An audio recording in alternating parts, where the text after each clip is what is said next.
Hello again.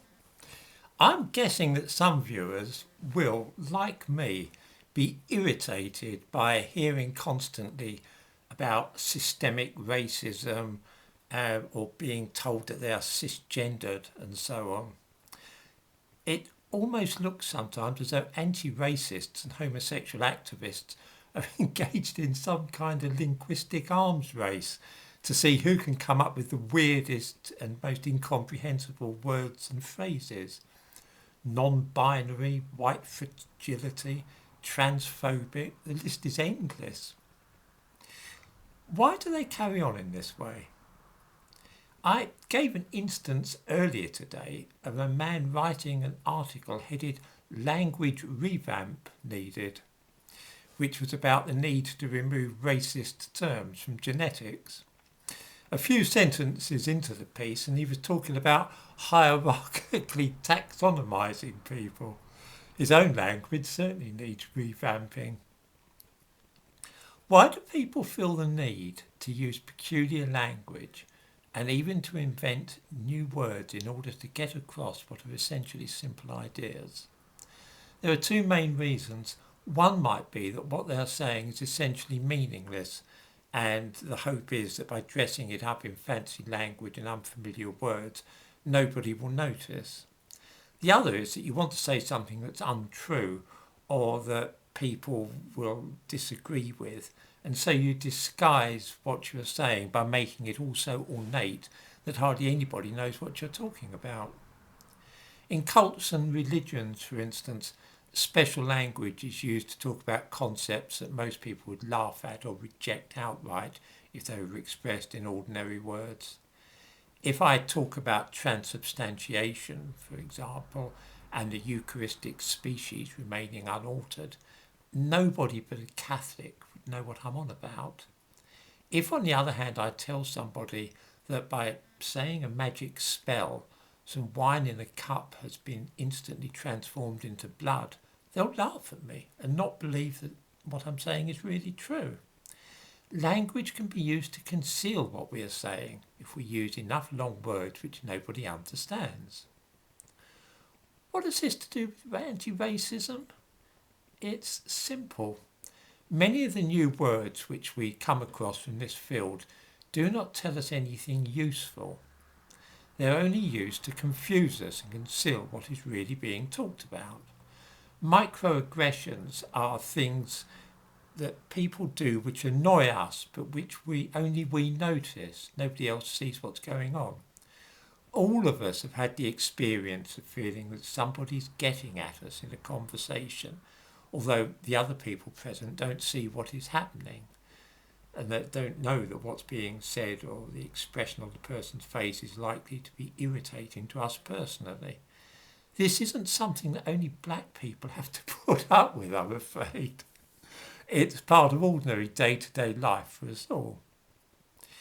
Inventing a new word for this, microaggression, means that black people can appropriate this common experience for themselves alone. Sometimes ordinary words are seized upon and used in specific and odd ways so that most people don't know what they mean anymore. Take ally. We all know that Britain and America were allied during the Second World War, but these days ally has been commandeered by the anti-racist movement, and woe betide anybody who uses it except in the context of the struggle against racism. What does ally mean these days? I'm very glad you asked me that. I quote from a write-on and with its source. Being an ally means learning from and listening to marginalised groups, empowering them, advocating for them, and looking inward to recognise your own bias and privilege. So now you know. Don't let me hear any of you talking about Britain being an ally of the United States during the war. That's wholly inaccurate use of the word. The truth is that the ideas of anti-racism contain little that is new or original, and so they have to be dressed up in jargon. This stops people noticing how vacuous and feeble are the arguments being presented.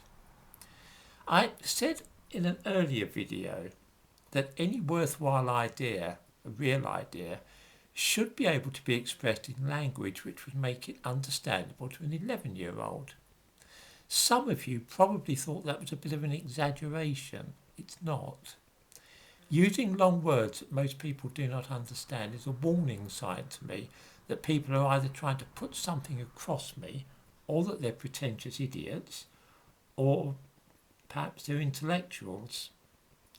Let me demonstrate the truth of my assertion by talking about nuclear physics, not a topic which many of us are familiar with, I dare say. If I asked viewers how a nuclear power station works, I rather think that this will be seen as a frightfully complicated subject which the average person cannot hope to fathom. Fortunately, I'm neither a scientist nor an intellectual. This means I'm able to put the thing into ordinary words, such as any child would understand, and I guarantee that after a short talk, everybody watching will know perfectly well how nuclear power stations work and how they produce electricity. Are we ready? The electricity we use in our homes is just electrons, which are little bits of atoms whizzing along wires. That's all that we mean by electricity. You get those electrons moving by moving a magnet about near the wire or spinning it near a wire. It doesn't matter the scientific name for that you might have learnt at school. That's all it amounts to. Spinning a magnet near wires causes the electrons to move along the wires. You've now produced electricity. When we see a wind turbine in the countryside and we see those blades turning round by the wind, those blades are turning a magnet, and that spinning magnet is making electricity by making the electrons move along wires. Hydroelectric power station, the same thing. This time you use a water wheel, and the water wheel spins, it spins a magnet, produces electricity. Gas-fired power station, easy enough. We burn the gas, we use it to boil water and produce a jet of steam, the sort of thing that comes out of your kettle when it's boiling. If you imagine holding a little child's windmill, the sort of thing you get at the seaside where you blow it and it turns, imagine holding that where the kettle's boiling. The steam coming out would turn it, wouldn't it? Right, that's how a gas-fired power station works. Water boils, produces steam, turns a little windmill or turbine, that spins a magnet, makes electricity. Coal-fired power station, burns coal, boils water. Yeah. Hope we've all got the idea. Oil, gas and coal burned to boil water. Uranium is a metal which is radioactive. That just means that the atoms in it keep exploding and particles banging about inside the metal. If you get enough uranium together, all those little particles, which are called neutrons, bits of atoms, banging about makes the metal get hot. Very hot indeed. That's great. You can use it like the element in your electric kettle. You put lots of uranium together, it gets really hot because of all those bits of atoms whizzing about in it. Use it to boil water, produce steam, turns a little windmill, spins a magnet, bingo, you make electrons move along a wire. There we are. I don't know how many people have watched this video, but every single person who did now knows how a nuclear power station works.